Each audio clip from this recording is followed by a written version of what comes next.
Good morning, everybody. Orange here with another War of the Visions video, and this week in Global, 4 of our old favorite units are getting their Master Ability 2 upgrades. This is always super exciting, but it's something that if done wrong, doesn't really do a lot for the unit, but if done right, can sometimes completely change the way you might want to play one of your old favorite units. And that is the case for at least one of the 4 units this week. We're going to look at all 4 in this video, and I'm going to tell you if I think they nailed it, if I think they were kind of close, and in one case I'm going to say they didn't really...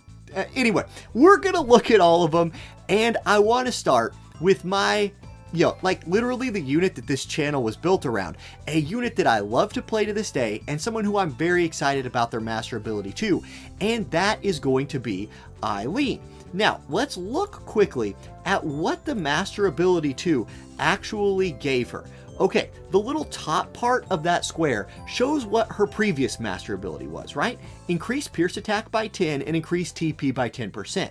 This was a horrible Master Ability. Pierce Attack 10 is nice, but it's not very much, and TP 10% is utterly worthless on a Lancer who barely has any TP moves to use anyway. It was wasted. The important stuff here, with the upgrade, first of all, Aileen gets access to the HP and Earth Attack up buff, which instantly makes her playable in mono Earth teams. This buff missing on a unit sucks, and that buff by itself is better than her old Master Ability, so that's a big upgrade. The Pierce Attack 10 stays the same, the TP 10 stays the same. They decided not to touch that, but then they gave her some very important buffs. Initial AP plus 20 is very good. This will help her as a unit who needs AP regeneration. She doesn't need it quite as much anymore. And then defense penetration 20 is nice, but I don't know that it was enough. Now let me kind of expand on this a little bit, and I'm going to look on WoTV Calc and show you what I mean. Okay, so Aileen is a unit who needs to use AP regeneration. The 20 AP means that it's going to be easier for her to use Oldoa's apron as her AP regeneration item, which also gives you access to defense penetration. Here's the thing, if Aileen's Master Ability 2, which here I'll throw back up on the screen, you see it gives her 20, if it would have given her 40 or 50, I would have said they nailed this, but that it only gave her 20 in my mind means you still must run Oldoa's TMR if you want to do damage on Aileen, and as a Lancer, that's all she can really do. Like, she doesn't have access to defense pin anywhere in her kit. All she has is like you run self-sacrifice for big damage, you run attack up for more damage, or you run pierce attack up or crit. Anyway, all damage, right? And down here, it's all damage. It's all damage. You have some AoE damage with Universal Glory, you have Piercing Impulse, which hits really hard, but if they have any defense at all, you're just going to get tanked.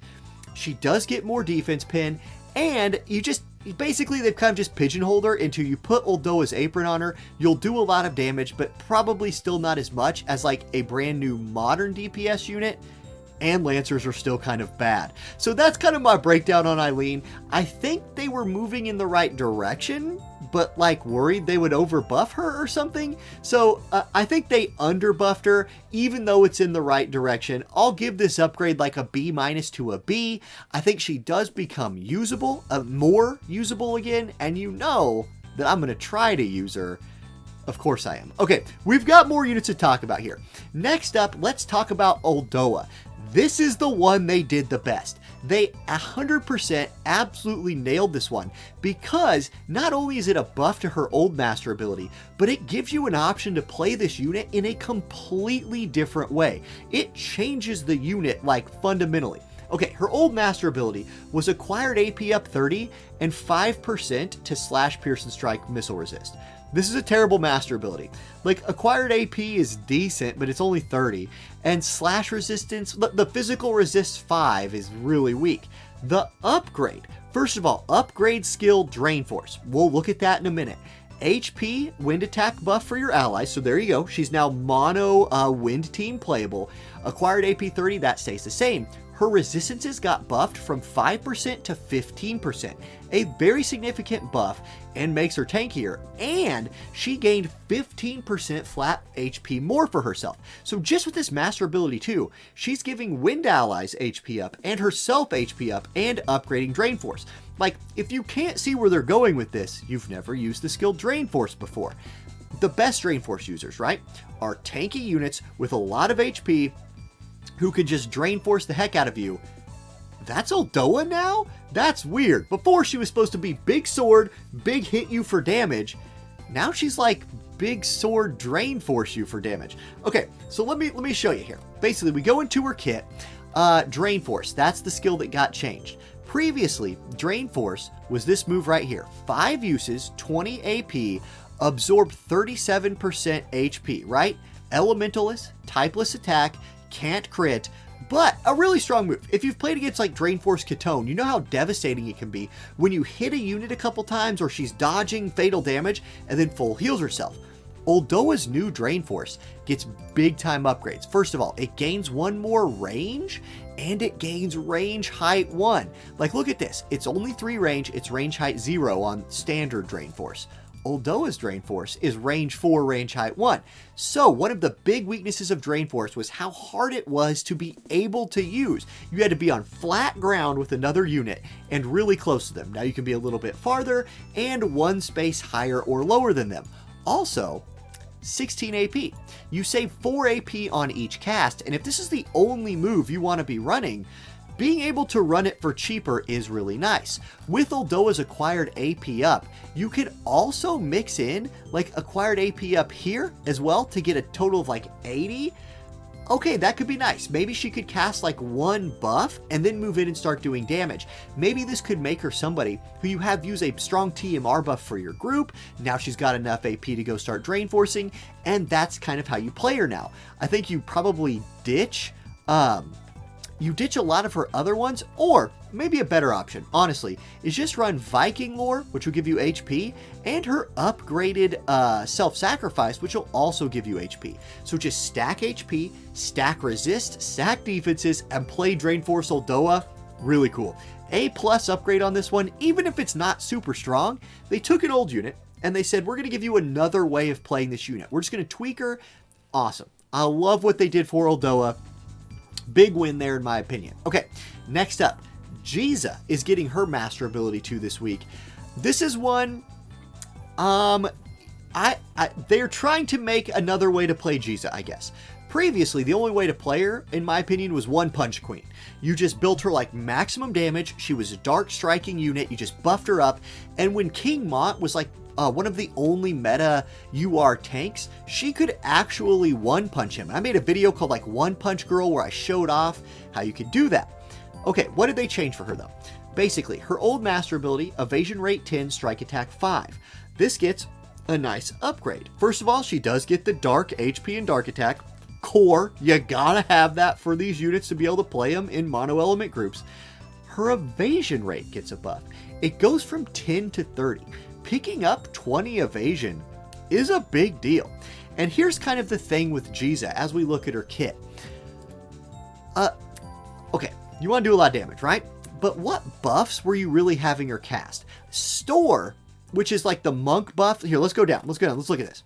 In her main job, right? You have Store. Increase attack 150% for 1 turn for yourself. Yeah, in theory, this is really good. When you're playing with the AI, it's really tough to get them to use this effectively, consistently.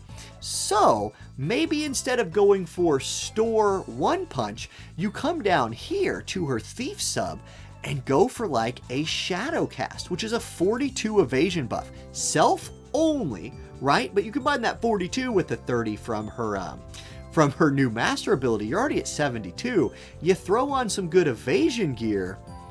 Maybe you have a unit right here who could mix into a surprise dark evasion team. Ruinstern Xiza evasion with a Venera, Shadow Links. Dark has tons of evasion options. Xiza being one of them now might give Dark access to striking damage within their evasion units, which could be a powerful thing. So I do see what they were going for here. They're again trying to give you another way to play an old unit. I think people have already tried to kind of run her evade. Now I think maybe it's more of a legitimate option. We'll have to see. I know we'll end up seeing some evasion Xiza teams. Maybe it's something I'll even try out in Arena and see how it works. So I'll give this one like a B+, A-. I see what they're going for here, but I would have liked some more damage. If she can't kill somebody, what is she doing? I would have just liked to see a little more damage in her kit. Now, last up, Learte did also get a master ability too. It's hardly worth talking about. Basically, she went from 50 accuracy, 50 aquatic killer to 100 accuracy, 100 aquatic killer. Okay, 100 accuracy is really nice. Like, people aren't going to dodge Learte anymore. And here's the thing, right?